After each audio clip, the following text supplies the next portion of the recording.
Okay guys, hari ni aku nak pergi event Voltra Hello London bertempat di Overtime Cafe. Bukan overtime kerja Terletak di tengah bandar KL. Cafe ini bertujuan untuk pelancaran berbagai produk baru daripada Voltra. Nak tahu apa? Nantikan.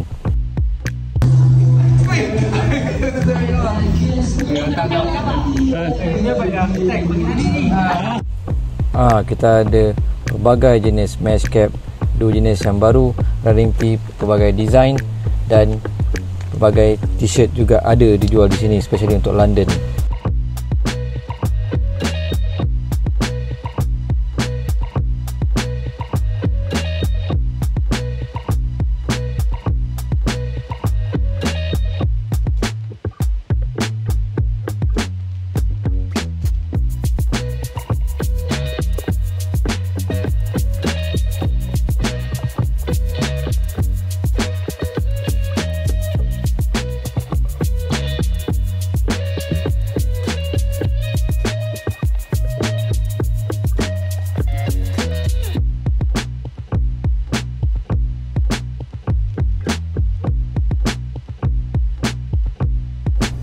Voltra pun dah keluarkan bag tau, tapi not for sale guys.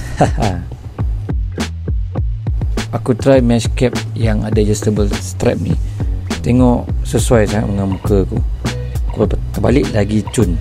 Yang kedua aku try yang ada adjustable stopper yang logo panel cap, style juga sebab aku boleh ke ataskan dunia bahagian depan tu. Ok, untuk running tee Volta London ni RM99. Ini yang design yang kedua, kali hitam, memang cantik, nipis dan ada air test teknologi. Luar negara atau ke sebelum mana ada? Kalau ikutkan luar negara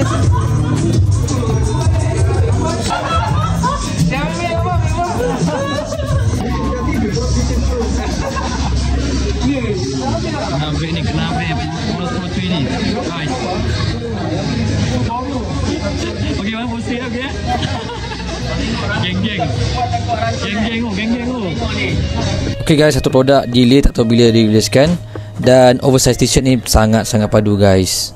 Tengok tu, always support Voltra. What a great event for today. Thank you guys. So basically Voltra memang dah keluar pelbagai produk. Korang kena check out dekat Facebook diorang untuk lebih support kepada local brand. Not flag pun ada guys. So follow FB Voltra. Let's go.